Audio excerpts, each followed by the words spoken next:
Saudara-saudari, hari-hari sibuk persiapan dan malam perayaan puncak ulang tahun Paroki Negara ke-58 telah usai.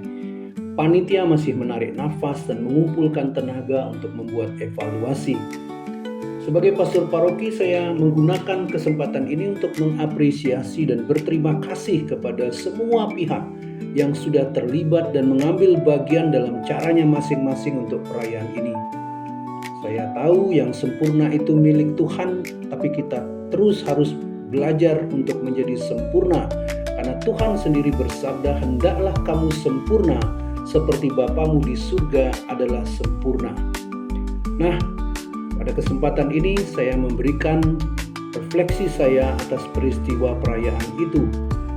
Dari sorak-sorai menuju kesunyian doa, setelah gegap gempita perayaan ulang tahun paroki kita yang ke-58, sekarang kita berdiri dalam senyap. Bukan senyap karena semuanya usai, tapi karena kita sedang diundang masuk lebih dalam ke ruang batin, tempat kita bertanya dengan jujur, apa makna semua ini? Kita telah menghabiskan waktu, tenaga, kreativitas, dan tentu saja biaya. Banyak umat terlibat, banyak tamu hadir, banyak decak kagum, tapi kini satu pertanyaan menggema, apakah semua ini membawa kita semakin dekat kepada apa yang paling penting, menjadi umat Allah yang hidup dalam doa, kasih, dan perutusan? Apakah semua ini telah menyentuh hati umat agar mereka mendukung dengan cinta dan iman pembangunan Taman Doa Maria Guadalupe, sebuah tempat hening untuk jiwa-jiwa yang haus akan kedamaian dan kasih Tuhan? Ataukah tanpa sadar kita hanya berpesta tanpa mengarahkan hati kepada visi besar kita bersama? Maria yang menjadi nama dan wajah utama taman doa yang hendak kita bangun bukanlah pribadi yang menyukai gemerlap.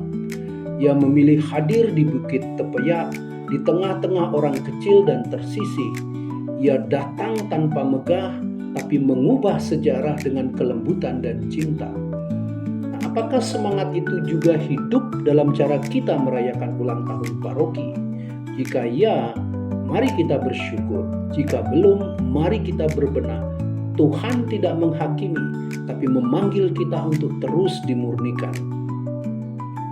Perayaan boleh berakhir, saudara-saudara, tapi misi baru justru dimulai.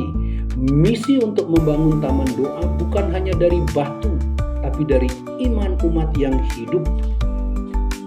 Misi untuk mengubah kupon undian menjadi persembahan kasih bagi karya yang menyentuh jiwa. Misi untuk menjadikan Maria Guadalupe bukan hanya lambang paroki, tapi ibu yang hidup di hati umat, tempat mereka datang mencari penghiburan. Perayaan ini seperti kisah perjamuan nikah di Kana.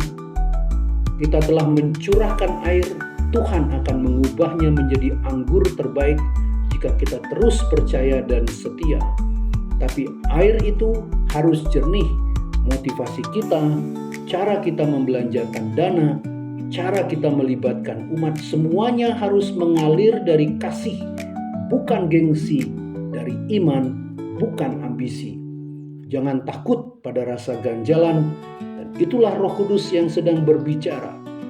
Mari kita mulai babak berikutnya bukan dengan kemeriahan, tetapi dengan doa, dialog, dan dedikasi. Taman Doa Maria Guadalupe sedang menanti, bukan hanya dalam bentuk bangunan, tapi dalam jiwa umat yang ingin kembali pulang kepada Allah. Semoga Tuhan memberkati kita semua. Amin.